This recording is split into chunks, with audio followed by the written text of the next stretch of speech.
The quick what sold video. I just wanted to assure you all that I am doing well.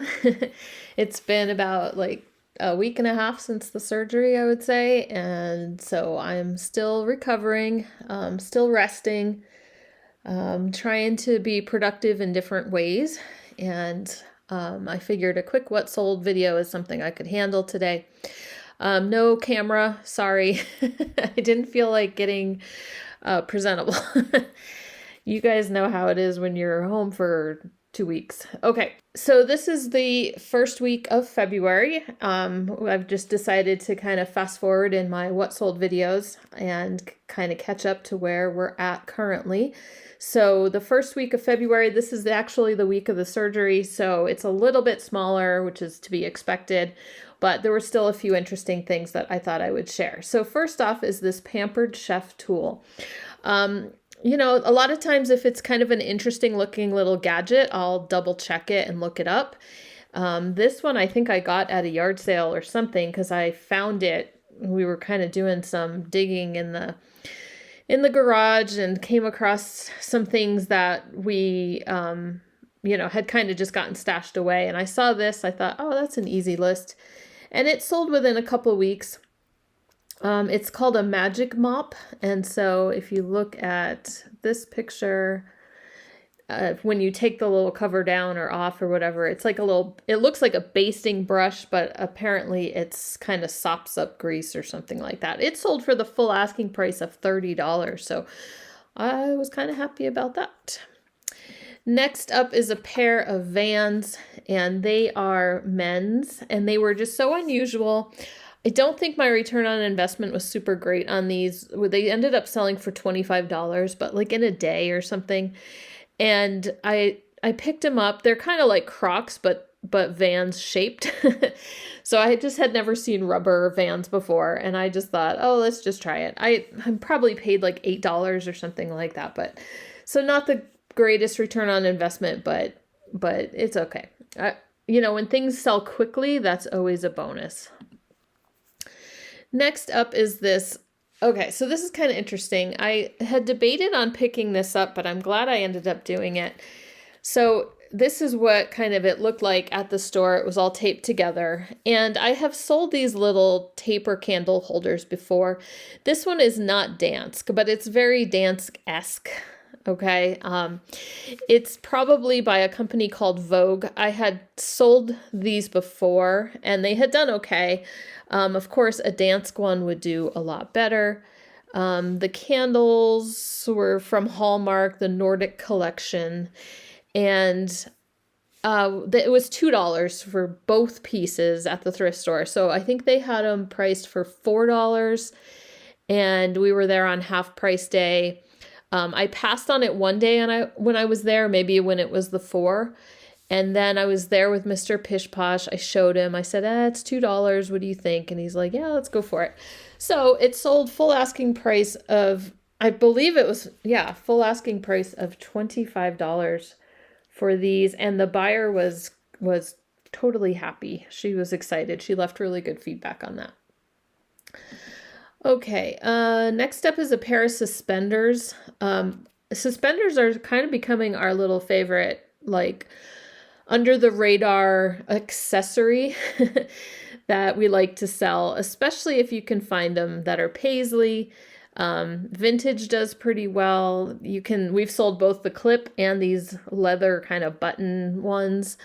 There's just still every one that we've listed has ended up selling pretty quickly. And so these were from West Germany, so they were vintage, and they sold for $20. Next up, so does that look familiar? The egg coddler. So right after I made that video and showed you all the other egg coddlers that I had found, and I had thought about maybe like pulling this one, adding it to the lot. But before I could do anything, obviously it was surgery week, this one sold. And so totally happy with that. As I look at it, it didn't fit any of the others, so it really wouldn't have fit in with a lot. So I'm glad it sold for this $12.99. If it was a viewer, thank you very much. It just seemed very coincidental right after we talked about it. But anyway, $12.99 for this egg coddler by Royal Wooster. Next up was a pillow. Okay, so this was a interesting story, and I'm trying to remember to get the details correct on this stuff that Mr. Pish Posh found. We have friends who work for this company, and a company that what do you call it? They're like a moving company, like a storage moving company. Like say someone from out of state is having a house built, and they might order furniture but have no place to put it, so this company will hold it for them and then deliver it, and things like that. But I think when some of those things happen, a lot of people are just getting rid or replacing things, and so they just tell this company to just take everything that they don't want anymore. And so they have a warehouse where they just kind of keep track of stuff and have things, and every once in a while they need to clear out. And so we were in the market for a couch. And so our friend said, hey, come look and see, what we've got. And so he went over, and basically everything in the warehouse, they were just like, just take it. And stuff is damaged. Sometimes it's things that got damaged in transit and things like that. So one of the things Mr. Pish Posh picked up, we didn't get a couch, by the way, but he did pick up this pillow. And it's leather. It's this leather patchwork star, very Western looking large pillow. He found out it's from the Carroll Company. It's, I think was it Colorado or Wyoming or someplace like that. We ended up selling it for $75. So we thought that was a good deal on that. So I don't know. I don't check the pillows very often. Do you check the pillows at thrift stores? I'm sure there's some hidden opportunities there. And it was leather and it was Western, and that's so popular right now. So $75. Okay, we go from 75 to 15. And this is again something I don't usually mess with or do anything with, and that's like toys from fast food places. This was Burger King. I saw this little package at the bins at our little clearance store, and I threw it in my cart, and I said, I should look it up. But every time I've looked up any kind of fast food toy, it's totally not worth it unless you can find a whole set or things like that. But it was new in package, so I was like, well, I should look this one up. Ice Age is kind of popular franchise. And then I totally forgot, and it got buried in my cart, and I ended up bringing it home. And I was like, oh, I didn't really mean to bring this home. But then I was like, well, it's here. So I looked it up, and I was actually quite surprised.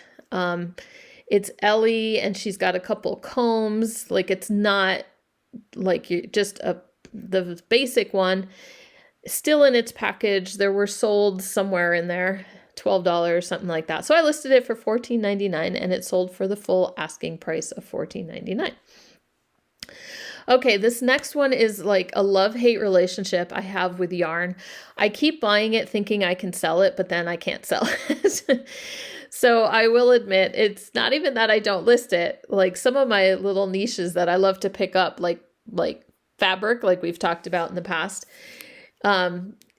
This is just yarn. I'll end up listing it when I get it. I mean, at this point, I try not to buy it at all because I just have not had good success with it.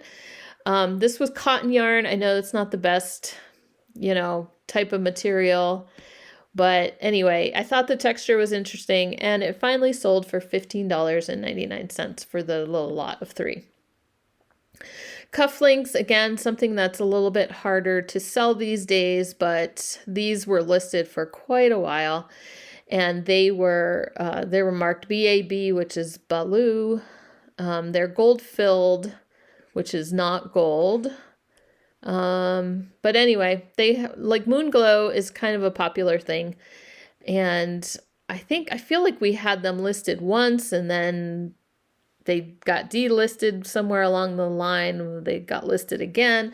So now they're sold $20. and I was happy to finally move them on. This is a replacement splash guard lid for a certain Ninja. We found this box at the bins. It was a Ninja box, and it had like the pitcher and this lid and some other lid. Like, I don't think the box was complete. Like, it was all beat up and everything, but all the pieces in it were still in plastic. Like, they were new. And so we grabbed that and listed the 3 pieces individually as replacements. And this one sold pretty quickly for $16. And last on eBay for that week, again, a fun little thing that I just love experimenting with. $10. I'm not making a ton of money.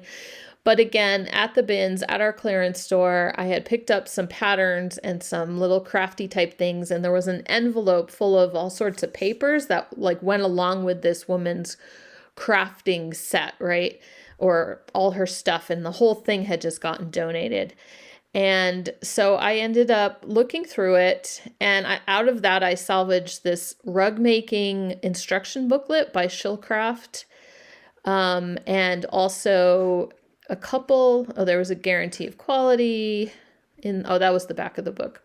But these were interesting. These were little labels that you would attach to your rug, and you could put an original handmade by so-and-so, and kind of like how to take care of it and everything, a care tag. So there was 3 of those, so I put them all together and they sold for $10, this whole little lot, and they could have easily just gotten tossed into the landfill, but we saved them from that fate and made a couple bucks in the meantime. And it was super easy to list. There was it took me 2 minutes. Okay. As a side note, if you ever find the whole kit for these rugs, we're talking pretty good money there. Okay, next up is Poshmark. Okay, so Poshmark, this sale actually happened at the end of January, but I wanted to share it because I wanted to make sure you knew this brand, Barber.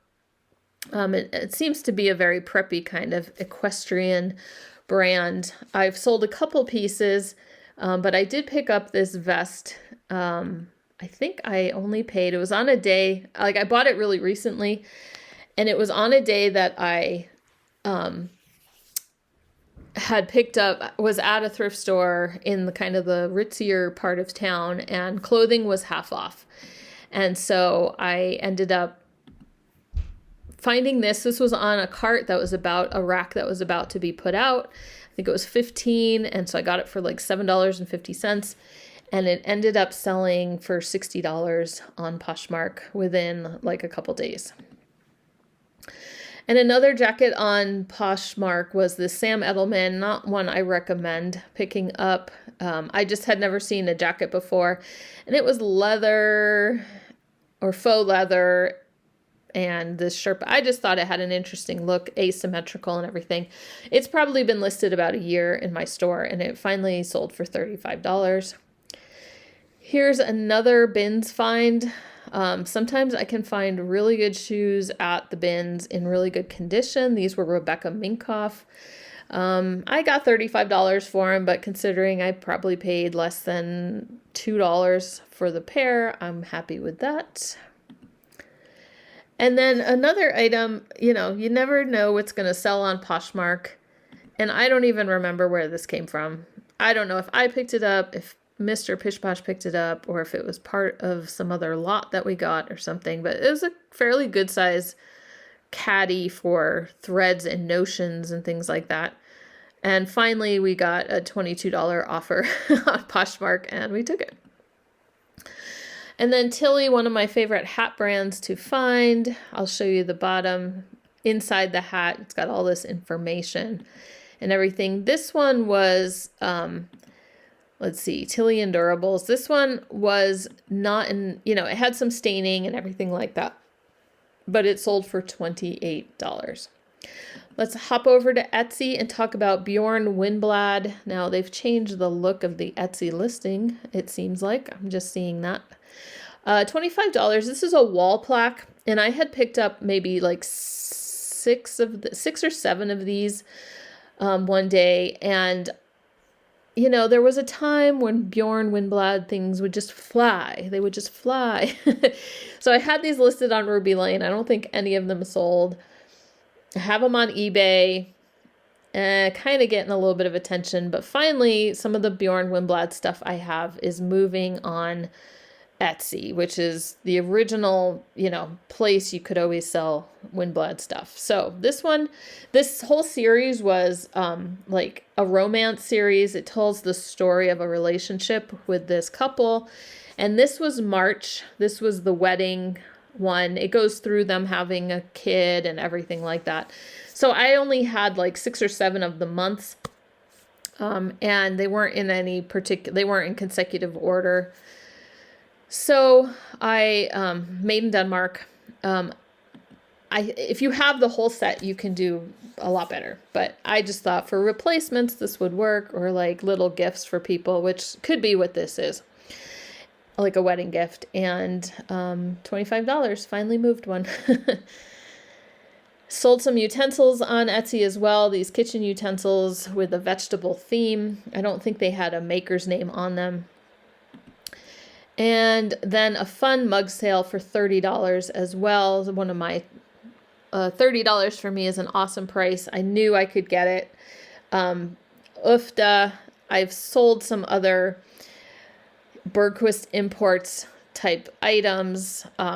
This particular style where it says Ufta and then all these other like synonyms around it, I couldn't really find that many like it, so I went higher with my price, and it sold on Etsy for $30. One pattern sold that week, $12 for a new look pattern for this funky looking dress. Depop. Now, I just wanted to share some stuff on Depop because I've been having some sales, and I had 2 sales on Depop today. It was amazing. I had, they were both offers that I accepted, and they paid, right? So Depop gets this bad rap all the time, and it can be frustrating to get offers and then nothing happens, but it's like just the way it is, okay? And don't mind the title. Depop's making up their own title based on what you put down here, so that's their problem. It's not the title that I would have made. These actually sold for, I think, $24, and these sold like as soon as I cross-posted them. They ended up selling. And then I was just going to say these were actually end of January sales, like the week before that we're talking about, but I just wanted to talk about Depop, so here we go. Another pair of Dansko shoes sold on Depop, and that pair, oh my goodness, what did they sell for? I'm thinking they sold for $30, I believe is what they sold for. But don't quote me on that. It was somewhere in there. I did take an offer on that. And again, another pair of shoes sold on Depop. Tory Burch. Okay, so these could have sold for a lot more, but the condition on the heels was not great. It was either like the black or the gold on the heels had kind of started to come off. It was a lot of black underneath, as you can kind of see, black inside. So I don't know what was going on there. And I don't know what's going on with their title either. Those sold for $45, which I thought was a pretty good price, actually, especially for Depop. Okay, then we're going to let's talk about, what have we got going on here? Okay, I'm popping you over to, this is Mr. Pish Posh's eBay, Brick a la Mode, and we did a junk drawer lot. Okay, so we decided to just kind of have a little fun with this. It's a chance to kind of pull some things together that haven't been selling, that aren't worth our time to list individually. So we've been trying to, Mr. Pishposh especially, he gets like, there's too much stuff. And so he just starts throwing lots together, right? And we just kind of do it over on we do it on our separate eBay account, just in case, things just don't quite work out, or people see, if we sell jewelry in one and I end up doing a lot of jewelry, I might just do it on the separate eBay account, just so it'll still have good stuff in it, but I don't know. That could just be all in my head. But anyway, he decided to just do it over here. This was actually a pretty good lot. We had some silver-plated stuff in here. There was a tiny bit of sterling. There were some gold-filled items. There was one tie tack that was gold and silver. And yeah, and some of those were things we had actually tried to sell individually and they just didn't sell. So I was happy to throw those in here. It was just kind of like some stuff was broken. Like, look at these eye cups. Let me click here. These are eye washes, and they really sell the best when they're like a colored glass, not clear. They just been sitting around in on my desk for like 2 years or something like that. So we just kind of threw a bunch of these things together that we thought were interesting, and it actually ended up going for $308.53, which was really nice. So it's just an idea you might want to think of. This one, you know, kind of had a lot of older, definitely vintage things in it, you know, and we don't expect all of them to go like this, to go this well. But if I can just bunch a couple things, like some stuff together, like sometimes you get things, like if you buy a bag of things at the thrift store, or we see random stuff at the bins all the time that it wouldn't be worth listing alone, but we could throw it in a lot and see how it does then. So anyway, just an idea. Thought I'd throw that at you. Let me know if you've done junk drawer lots before. And then also on his site, he listed this lamp. I had picked this lamp up at a yard sale like 4 or 5 years ago. We used it in our living room for those 4 or 5 years. Just recently changed things around. And since it wasn't, I had another vintage lamp that I kept that I like better. But this one was not my favorite one. It's pretty cool looking, but you can see it's marked on it, Quartite Creative Corp or something like that. And so he ended up getting $120 for that lamp. Okay, I'm going to let you go. I'm going to go take my next rest after I accomplish something. Get this edited and get it out hopefully today or tomorrow morning or something like that. And I hope everybody's doing well. I'm working on trying to, like I said, do things within my limits, but try to keep things active because sales have slowed down quite a bit. Let me know how sales are going for you and share any fun sales or finds in the comments below, and I'll talk to you guys soon. I'll have camera on next time, I'm sure.